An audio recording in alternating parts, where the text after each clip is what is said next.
সাথে সম্পর্ক দেখতাম, রাজনৈতিক জীবন, আমার সব জীবনেই বান্দরবন কেন্দ্রিক। গেলে আমার জীবনের অর্ধেক অংশ এখানেই তো অতিবাহিত হচ্ছে। বান্দরবন আমার, আমি বান্দরবনের।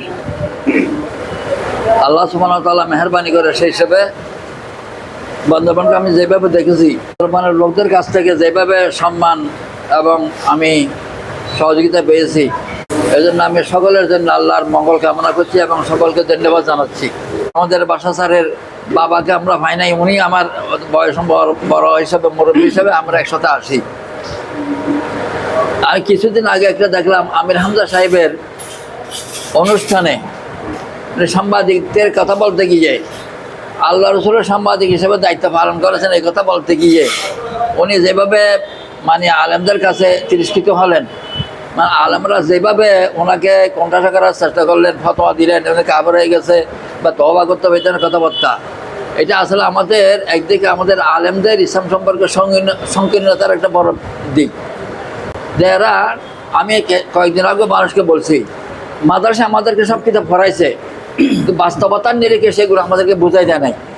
যেমন একটা উদাহরণ দিই, আমরা কিতাবুল বইও পড়েছি, কিতাবুল বইও মানে বাণিজ্য নীতি, কিন্তু এটাকে আমার বাণিজ্য নীতি হিসেবে আমরা কোনোদিন কল্পনাও করে নাই। কিন্তু আমাদেরকে কিতাবুল বইও বলেছে, বাস বইও বলে শেষ করে দিচ্ছি। কিতাবুল জাহাদ পড়াইছে, কিতাবুল জাহাদ মানে সমরনীতি, ওইটা আমরা পড়েছি, কিন্তু এই ব্যাপারে আমাদেরকে কোনোদিন প্র্যাকটিক্যালি এগুলো বাস্তবতার নিরিখে বোঝাইয়ে দেয় নাই। যার কারণে আমাদের হুজুরদের মধ্যে একটা সংকীর্ণতা এবং ভাষাগত অজ্ঞতা জানিত কারণে এই আল্লাহর নবীকে সাংবাদিক বলার কারণে ওনাকে এইভাবে লইয়া ছুটছে। সেজন্য ভাবছি যে আপনাদের কাছে কোরআন শরীফের একটি সূরা যেখানে সংবাদ সম্পর্কে কথা আছে, সেই সূরাটার থেকে আমি কিছু আয়াত আপনাদেরকে পড়ে শোনাচ্ছি প্রথমে, তারপরে নিরিখে আমার কিছু কথা আপনাদেরকে বলার, সেটা আমি বলে দিলাম আর কি। আউযু বিল্লাহি মিনাশ শাইতানির রাজিম, বিসমিল্লাহির রহমানির রহিম। আম্মা ইয়াতাসাআলুনা আনিন নাবা, আম্মা ইয়াতাসাআলুন, তারা কি প্রশ্ন করে, তারা কি জানতে চায়, তারা কি পরস্পর বলাবলি করে, কি বলাবলি করে? আনিন নাবাইল আজিম, এটা বড় সংবাদ, মহাসংবাদ সম্পর্কে। তাহলে সূরার নাম হচ্ছে সূরা নাবা। কোরআন শরীফে একটা সংবাদ নাম দিয়ে সূরা কি করা হয়েছে, সূরার নামকরণ করা হয়েছে, সূরাতুন নাবা। এর ফলে হচ্ছে কি, আল্লাহ ফিহি মুখতালিফুন, এই বড় সংবাদ সম্পর্কে তারা তো বিভিন্ন বিরোধে, মতবিরোধে, একতলাফে, মত দ্বৈততায় লিপ্ত আছে। কাল্লা সাইয়ালামুন সুম্মা কাল্লা সাইয়ালামুন, কখনো নয়, তারা শীঘ্রই জানতে পারবে এই মহাসংবাদটা কি, তারা শীঘ্রই জানতে পারবে তারা মহাসংবাদটা কি। তারপর বলতেছেন সুম্মা নাজআল আরদা মাহাদান, এরপর আমি আলাম নাজিল আরদা মাহাদান, আমি কি জমিনকে তাদের জন্য বিছানায় বানা দিই নাই, পুরো জমিটাকে আমি তাদের জন্য সমতল করে বিছানার মতো করে সমান করে দিই নাই। ওয়াল জাবালা আওতাদা, তাদের জমিনটাকে স্থির রাখার জন্য আমি কি পাহাড়গুলোকে ফারাক বানিয়ে দিই নাই। ও খালাকনাকুম আজওয়াজা, আমি কি তোমাদেরকে জোড়া জোড়া সৃষ্টি করি নাই। ওই জাআলনা নওমাকুম সুবাতা, আমি তোমাদের জন্য কি ঘুমটাকে আবরণ বানিয়ে দিই নাই। ওই জাআলনাল লাইলা লাবাসা, আমি কি তোমাদের জন্য রাতটাকে তোমাদের জন্য আচ্ছাদন বানিয়ে দিই নাই। ওই জাআলনান নাহারা মাআশা, আমি কি তোমাদের জন্য দিনটাকে অর্থনৈতিক উপার্জনের উপকরণ বানিয়ে দিই নাই। ও বানাইনা ফাওকাকুম সাবআন শাদাদা, আমি কি তোমাদের মাথার উপর 7টা অস্তর বিশিষ্ট একটা ছাদ বসাইয়া দিই নাই। জাআলনা সিরাজাম ওয়াহাজা, সেখানে আমি কি উজ্জ্বল আলোর ব্যবস্থা করে দিই নাই। ও আনজালনা মিনাল মুআসিরাতি মান সাজ্জাজা, আমি কি তোমাদের জন্য মেঘমালা থেকে বৃষ্টি প্রবাহিত করি না। লিনুখরিজা বিহি হাব্বা ওয়া নাবাতা, যেন তোমরা তার থেকে ফসল ফলাইতে পারো। ও জান্নাতিন আলফাফা, বিভিন্ন ফসলের বাগান সৃষ্টি করতে পারো। ইয়াউমাল ফসলে কানা মিকাতা, ইন্না ইয়াউমাল ফসলে কানা মিকাতা, আসলে তোমরা যে আমার এই কথাগুলোকে তারা অবিশ্বাস করতেছে, এগুলো আমার এই কথাগুলোকে তারা সন্দেহ করতেছে, এসব ব্যাপারে একদিন ফয়সালা হবে, আর সেই ফয়সালার দিনটা কিন্তু নির্দিষ্ট আছে। ইয়াউমা ইয়াফতাহু ফিস সূরে ফাতাতুনা আফওয়াজা, ইয়াউমা ইয়ানফাহু ফিস সূরে ফাতাতুনা আফওয়াজা, যেদিন সিংহায় ফুঁক দেওয়া হবে সেদিন তোমাদের দলে দলে তোমাদেরকে আসতে হবে। বা ফুতিহাতিস সামাউ আবওয়াবা, সেদিন আসমানের দরজা খুলে যাবে। ওই সুইরাতুল জাবালু ফাকানা সারাবা, আকাশ পাহাড়গুলো সেদিন উঠতে থাকবে। ইন্না জাহান্নামা কানাত মিরসাদা, আর ঘাঁটি হিসাবে এসব অবিশ্বাসীদের জন্য একটা জাহান্নাম তৈয়ার হইয়া আছে। লিত্তাগিনা মাআবা, যারা সীমা লঙ্ঘনকারী হবে তাদের ঠিকানাই হবে সে জাহান্নাম।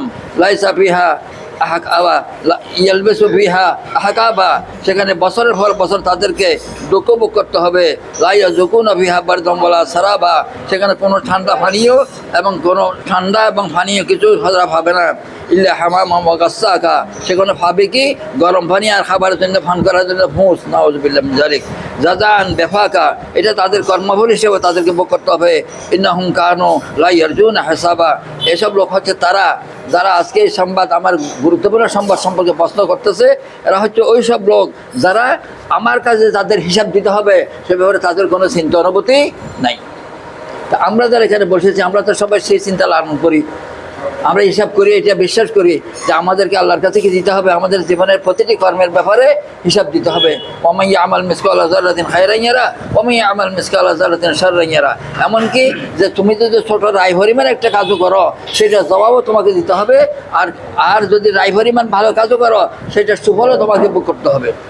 আপনারা যারা আছেন, আমি তো মনে করি যে এই যে সাংবাদিক যাদেরকে বলা হইলো, আপনি হামজা সাহেব বললেন, আমি প্রথমেই বলেছি এটা হচ্ছে আসলে আমাদের আলেমদের হুজুরদের সংকীর্ণতা।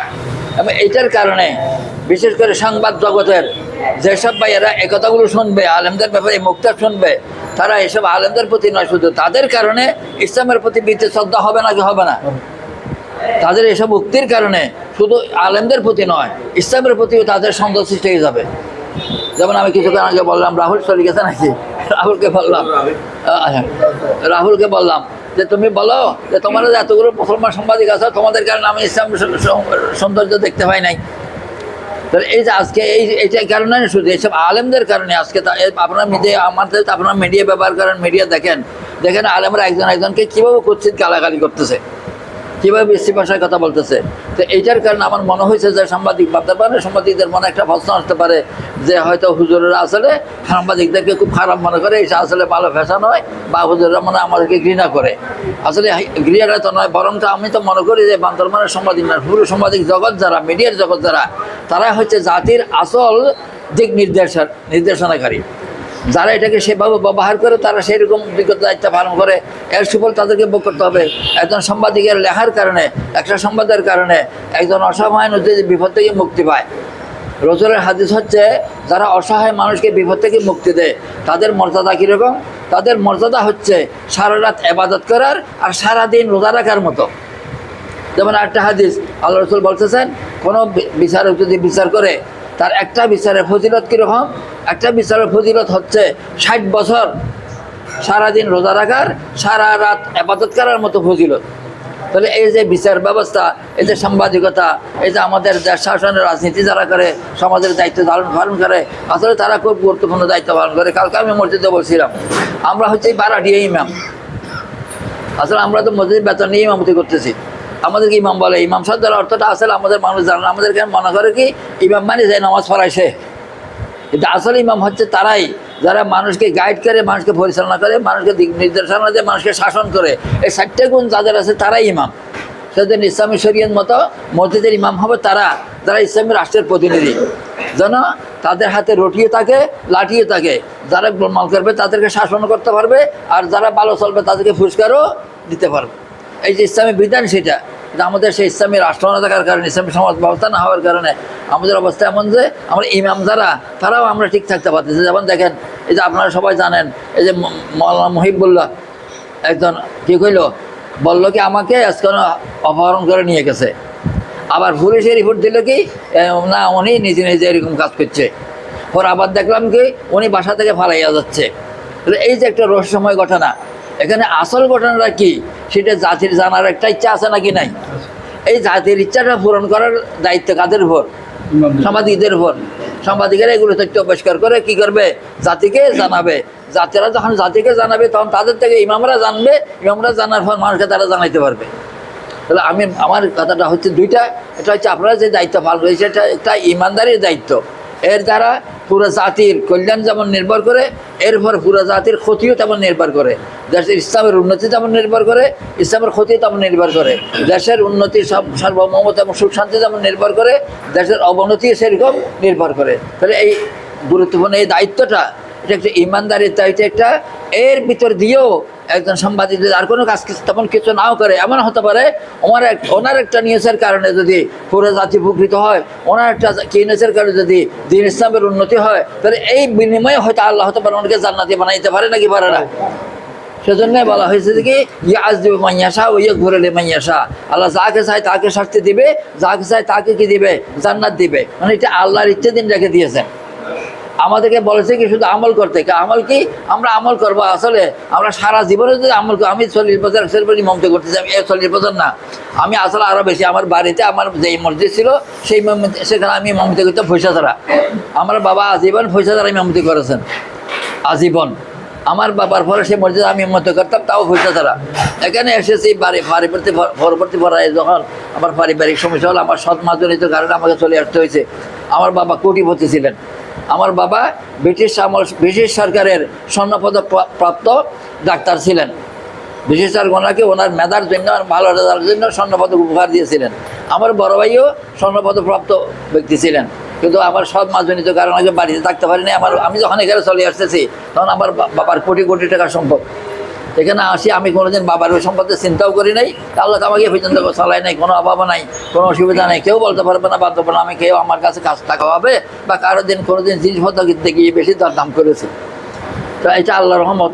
তো সেজন্য আমি ভাবতেছি যে আপনাদেরকে এই জিনিসটা জানাই দেয়া যে আসলে ইসলাম সম্পর্কে আমাদের আলেমদের সংকীর্ণতার কারণে এবং আমাদের ভাষাগত দিক থেকে এবং আমাদের এই কি বলে বাস্তবতার নিরিখে জিনিসগুলোকে হিসাব করতে, পর্যালোচনা করতে বা উপস্থাপন করতে না পারার কারণে আমাদের আলেমদের একদিকে বিভিন্ন আলেমদের কারণে ইসলামের বদনামি হচ্ছে, অপরদিকে আমাদের সাংবাদিক ভাইয়েরা যা আছে তারাও যদি ইসলামের কথাগুলো আসলে ঠিকভাবে বলে। যেমন একটা আপনারা কিছু মনে করবেন না, উদাহরণ দিয়ে বলি, আমাদের রাজনৈতিক নেতারা যেসব কথাবার্তাগুলো বলে, সেখানে মানুষ থাকে কয়জন, হয়তো 10 জন, হয়তো 20 জন, অথবা 30 জন, হয়তো 100 জন, হয়তো 200 জন।